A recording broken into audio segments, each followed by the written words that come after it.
मेरे प्रियतम,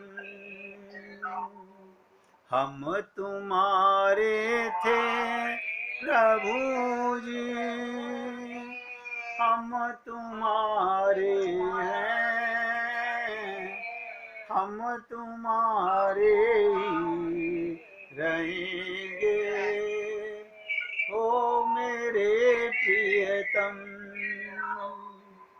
तुम हमारे थे प्रभु जी, तुम हमारे हो, तुम हमारे ही रहोगे। ओ मेरे प्रियतम। सभी भक्त लोग ध्यान से सुने। जो चीजें मैं आपसे निवेदन करता हूं वो प्रैक्टिकल होने की जरूरत है। आरतियां रटने से कुछ नहीं होगा। अगर रटना ही है तो ये संबंध रटो कि मैं परमात्मा का अंश हूं, मैं ईश्वर का अंश हूं, ये रटो। ये माता पिता के नाम रटने से क्या होगा, अपना नाम रटने से, इनसे क्या होगा? ये तो हर जन्म में बदलती रहेंगे। इसी को स्वरूप कहते हैं, स्वरूप का ज्ञान। ध्यान से सुनिएगा। मन और बुद्धि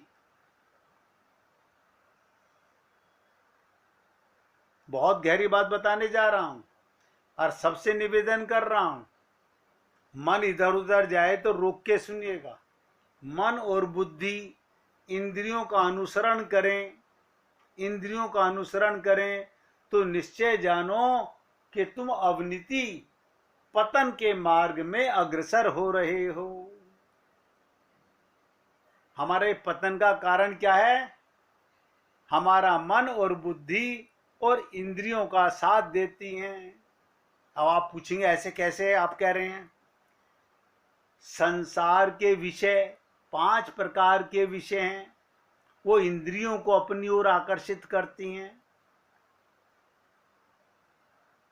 किसी की रसना खाने को देखकर आकर्षित होती है।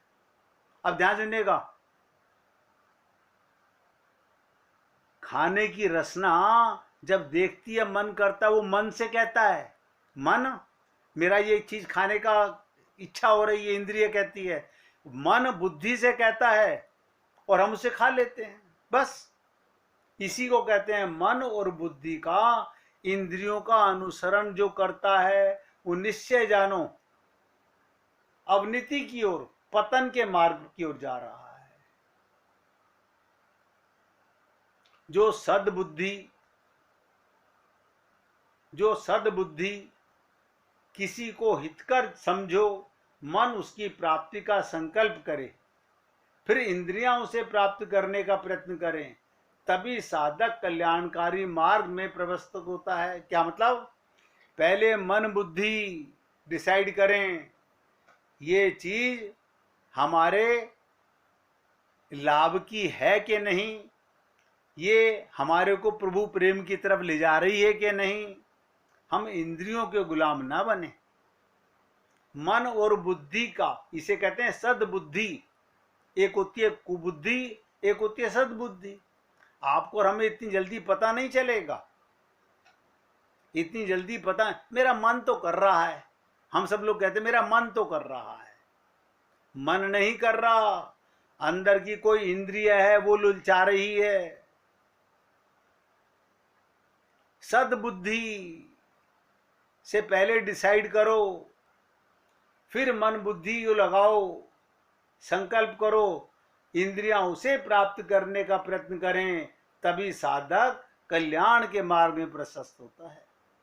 अब सद्बुद्धि और कुबुद्धि, अब आप सोचिएगा, कोई भी व्यक्ति अपने आप को ये नहीं कहेगा मेरी बुद्धि कुबुद्धि है।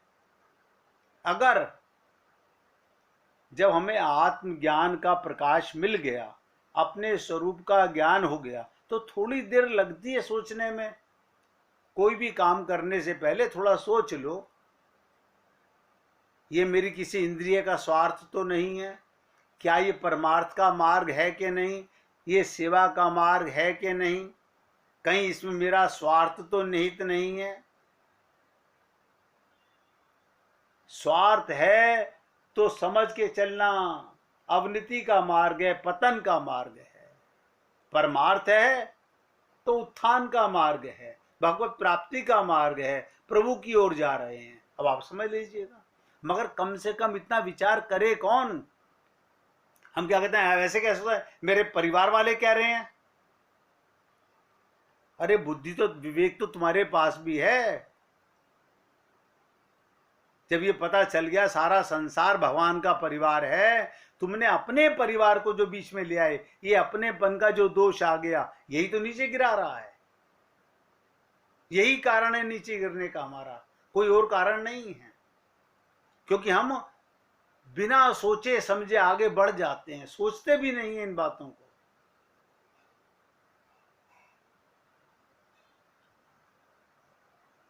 बीच में पता नहीं सत्संग खत्म हो जाएगा, मैं आपको बताना भूल जाऊंगा। आप सबसे पूछना चाह रहा हूं, इस बार भक्त लोग राखी का त्योहार 2 दिन मना रहे हैं, 30 तारीख को भी 31 तारीख को भी। मैं चाहता हूं कि एक दिन अवकाश का दिन रखा जाए, जिस दिन आप लोग डिसाइड करोगे कि हम कल मनाना चाहते हैं तो कल का दिन अवकाश का रखेंगे। अगर आप लोग परसों का दिन मनाना चाहते हो तो परसों का रखेंगे। मैं दोनों दिन अवेलेबल हूँ, लेकिन मैं ये नहीं चाहता, क्योंकि मैं आनंद प्राप्ति को समाप्त करने पर हूँ कि आधे लोग सुन पाएं और आधे लोग नहीं सुन पाएं। मैं चाहता हूँ सभी भक्तों को उसका लाभ मिले। तो आप सोच लीजिएगा, सत्संग ग्रुप सबके पास में है, आप मुझे मैसेज कर दीजिएगा। 10 आदमी अगर हैं, ये तो भैया मेरे, तो आपने कहा ना, मैंने आपको कहा जब सत्संग खत्म होगा तो मेरे रखने के बाद सारे भक्त लोग डिसाइड कर लीजिएगा।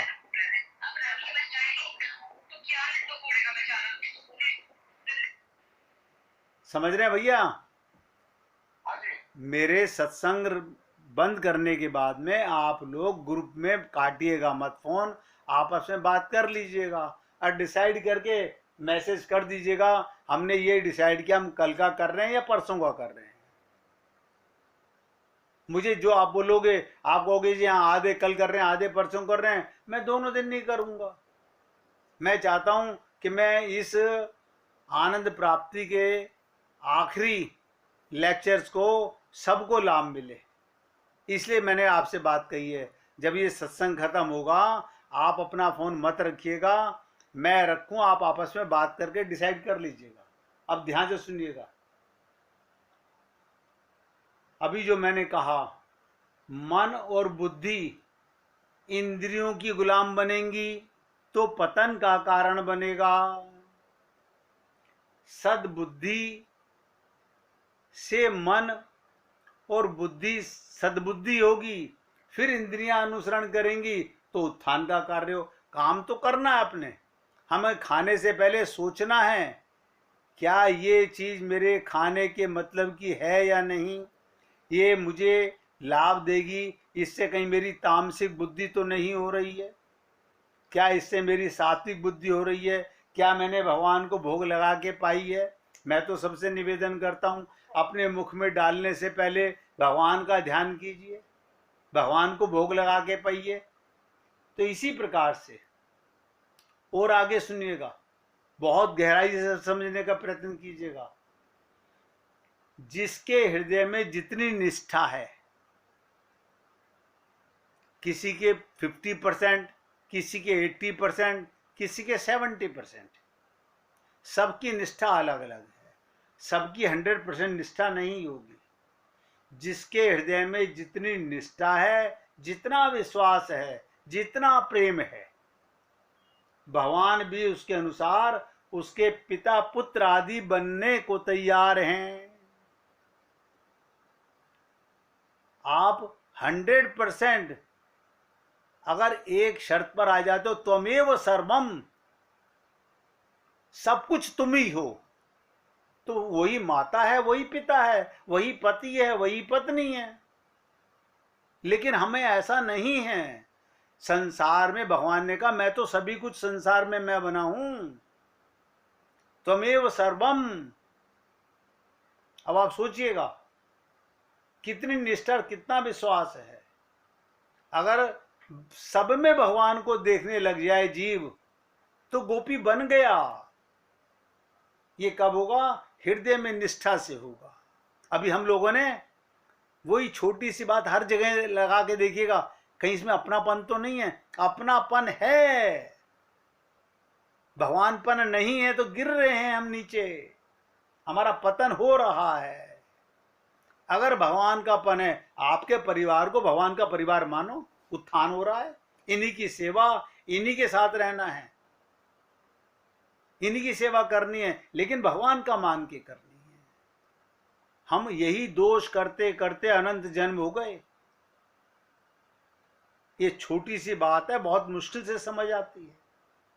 तो जिसके हृदय में जितनी निष्ठा, जितना विश्वास, जितना प्रेम है, तीन चीजें नोट कीजिएगा, निष्ठा कितनी है, विश्वास कितना है, प्रेम कितना है, भगवान भी उसके अनुसार उसके लिए रिश्ते नाते बन के सामने आ जाते हैं। अब आपको पूर्ण विश्वास है मुझे गोपी बनना है, गोपी माने प्रेम को गोपनीय रखना है। गोपी किसी स्त्री का नाम नहीं है।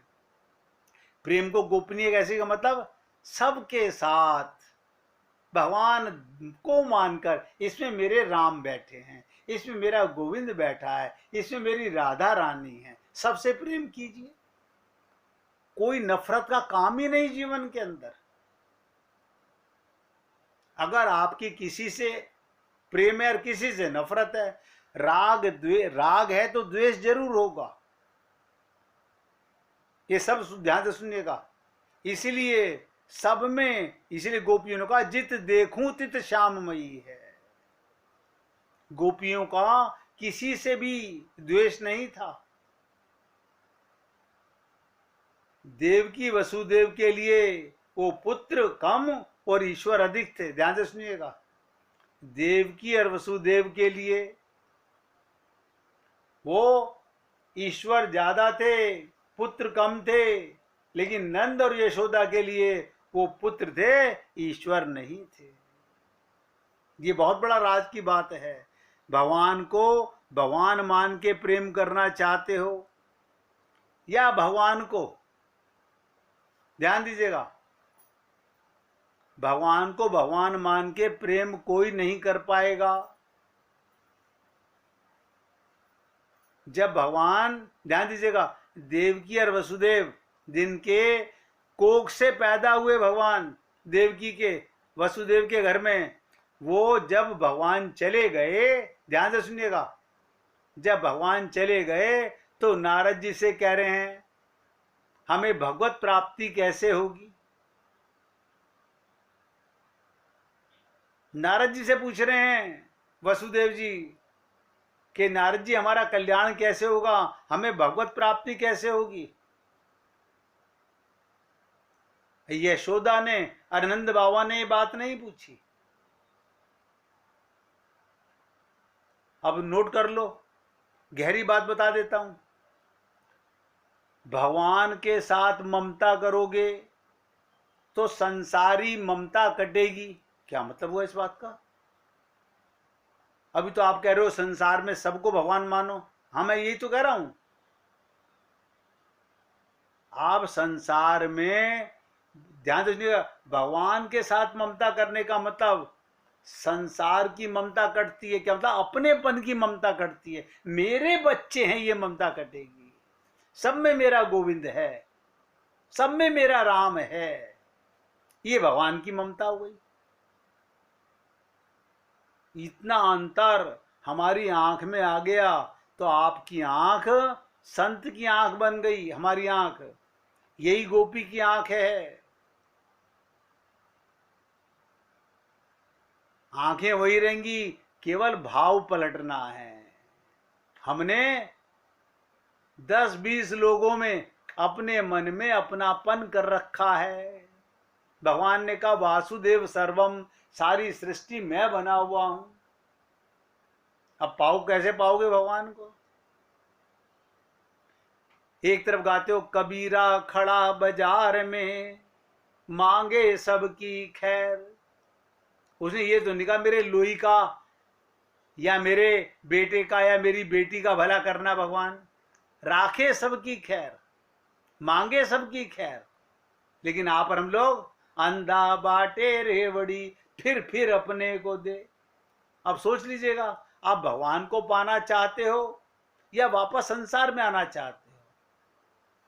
इसीलिए निवेदन कर रहा हूं, भगवान के साथ ममता करने से संसारिक ममता कट जाएगी, सब में ममता करो।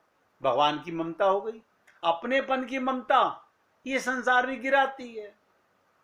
ब्रह्म में अहम भाव और एकता का भाव होने से परिच्छिन्न अहम मिट जाता है। सब में भगवान, सिया राम में सब जग जानी, जो सामने है उसमें मेरे भगवान है।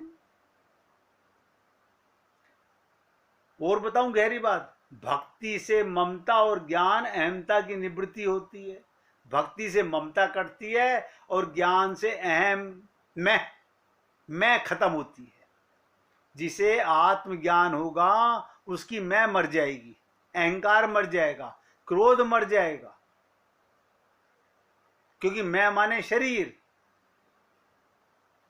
और आत्मज्ञान होते ही मैं परमात्मा का अंश हूं, और भक्ति प्रेम से ममता खत्म हो जाती है। ये सब बातें आपसे इसलिए की जा रही हैं कि आप और हम लोग अपनी दोष दृष्टि को कैसे मिटाएं। हमारी दृष्टि में दोष है। आप कहोगे ऐसे कैसे हमारी दृष्टि में दोष है? हम अपने और परायेपन का भाव जो रखते हैं, किसमें दोष है मुझे बताइए? भगवान की आंख में दोष है इसका मतलब? हम तो सत्संग के अंदर भी जाते हैं, मैं देखता हूं ऊपर बहुत बड़े आचार्य बैठे हुए हैं, नीचे लोग बैठे हुए हैं। अगर कोई आपके बराबर में कोई कामवाली आके बैठ जाए तो आप उससे अलग होने लगते हैं, बदबू आ रही है इसके अंदर से। आपने ये नहीं महसूस किया इसमें भगवान है इसके अंदर? अब मैं इसके साथ बैठूंगा क्या? ये मेरे साथ बैठने के लायक है क्या? ये देखिएगा, सत्संग में बैठ के भी ये भाव रहते हैं हमारे। ये हमारी दृष्टि के दोष हैं, और आप और हम लोगों को अपने आप नजर नहीं आता। किसी को भी बुरा न समझने से, ध्यान से सुनो, किसी को भी बुरा ना समझने से भलाई भीतर प्रकट हो जाती है। भीतर से प्रकट हुई भलाई ठोस, भीतर से प्रकट हुई भलाई ठोस और व्यापक होती है। जो बाहर दिखावे में भलाई कर रहे हैं वो ठोस नहीं है, वो ठोस नहीं है। आपका बच्चा चलते हुए गिर जाए, आप तुरंत उठा करके उसे गले लगाते हो, रोने से बचाते हो। दूसरे का बच्चा गिर जाए, रास्ते में नजर आ जाए, आपको वही भाव, सोचिएगा, भलाई भीतर से प्रकट होती है। भीतर से प्रकट हुई भलाई, मैंने क्या कहा, दोष को मिटाती है, ठोस होती है। यदि आप अपनी निर्दोषिता को सुरक्षित रखना चाहते हो, किसी में भी दोष ना देखें। बस, अगर आप चाहते हो मेरी आंख में कोई दोष ना रहे तो कसम खा लीजिए, हम सबको खानी चाहिए, मैं अपने सहित बोल रहा हूं, कि बुरा जो देखन मैं गयो, बुरा ना मिलियो कोई, जब मन खोजो आपनो, मुझसे बुरा न कोई। मैं भगवान था क्या जो मैंने उसमें बुराई देखी? मुझे शर्म नहीं आई कि इसमें भगवान है? मुझे ये समझ नहीं आई? अपनी निर्दोषता को सुरक्षित रखना चाहते हो कि मैं सदा निर्दोषी रहूं, तो किसी में भी दोष ना देखें, ना अपने में ना दूसरे में। मेरी आंख में भी भगवान है, इसकी आंख में भी भगवान है। दूसरे को निर्दोष बनाने की दूसरे को निर्दोष बनाने की नीयत से उसके दोष देखने में बुराई नहीं है। किसी की बुराई मिटाना चाहते हो तो दोष देख के उसे बताना बुरा नहीं है। बुराई है दूसरे के दोष दिखने पर प्रसन्न होना, दूसरे में दोष देख के प्रसन्न होना। सबका स्वरूप स्वतः निर्दोष है। एक आदमी भगवान से प्रार्थना कर रहा था कि प्रभु मेरे गांव के सब लोगों की एक आंख फूट जाए। भगवान ने कहा ठीक है। भगवान ने सबकी आंख फोड़ दी, उसकी भी फूट गई साथ में। बोला प्रभु ये क्या किया? बोला तूने तो कहा था मेरे गांव की, तो तेरे गांव में तो तू भी था। हम अपने को भगवान की दृष्टि में अलग क्यों महसूस करते हैं? इसलिए कह रहा हूं दूसरे को निर्दोष बनाने की नीयत से उसके दोष देखने में बुराई नहीं है। उसे निर्दोष करना चाहते हैं, उसकी बुराई मिटाना चाहते हैं। गुरु संत महात्मा हमारी बुराइयां मिटाना चाहते हैं, इसलिए हमें बताते हैं कि हमारे में ये दोष है। बुराई है दूसरे के दोष दिखने पर प्रसन्न होना, ये बुरा है। क्योंकि सबका स्वरूप, ध्यान से सुनो, सबका स्वरूप स्वतः निर्दोष है। सब आत्मा है, आत्मा में कोई दोष नहीं है। ये सब नोट कर लें हृदय से, आत्मा में कोई दोष नहीं है। अतः पुत्र में और शिष्य में आदि को स्वरूप से निर्दोष मानकर उनमें दिखने वाले दोष को आगंतुक मानकर ही उनकी शिक्षा देनी चाहिए। अगर हम दूसरे में दोष मानेंगे तो उसमें वे दोष आ जाएंगे, क्योंकि उसमें दोष देखने से हमारा त्याग, हमारा तप, हमारा बल, हमारी भक्ति समाप्त हो जाती है। इसलिए मैं आप सबसे निवेदन करता हूं, अगर देख रहे हो भगवान की संतान हो तो भगवान की आंख से देखो। जब हम भगवान की संतान हैं, रामचरितमानस ने कहा ईश्वर अंश, तो इसका मतलब मैं राम का अंश हूं, राम का बेटा हूं। ये सारा संसार राम ने कहा मेरा है, तो मैं किसकी आंख से देखूं? पिता की आंख से देखूं। आज सत्संग को यहां विराम दे रहा हूं और ध्यान से सुनिएगा। आप लोग सत्संग के बाद में डिस्कस कर लीजिएगा और मेरे को मैसेज कर दीजिएगा अपनी बात करके कि आपको कल सत्संग सुनना है या परसों सत्संग सुनना है। जैसे आप बोलोगे मैं उसके लिए तैयार हूं। अब 1 मिनट कीर्तन करेंगे। श्रीमन नारायण नारायण नारायण,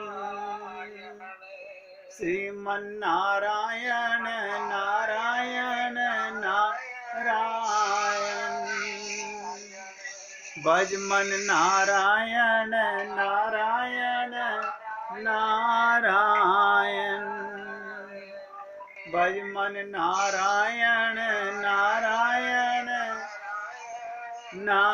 नारायण, श्रीमन नारायण नारायण नारायण, भजमन नारायण नारायण नारायण, श्रीमन नारायण नारायण नारायण, भजमन नारायण नारायण नारायण। बोलिए वृंदावन बिहारी लाल की जय जय श्री राधे, जय जय श्री राधे। बोलिए लाल जी का मंगल हो, सभी पुण्य आत्माओं का मंगल हो। सबको राधे राधे भैया, सबको राधे राधे भाई, सबको राधे राधे। राधे राधे जी, राधे राधे।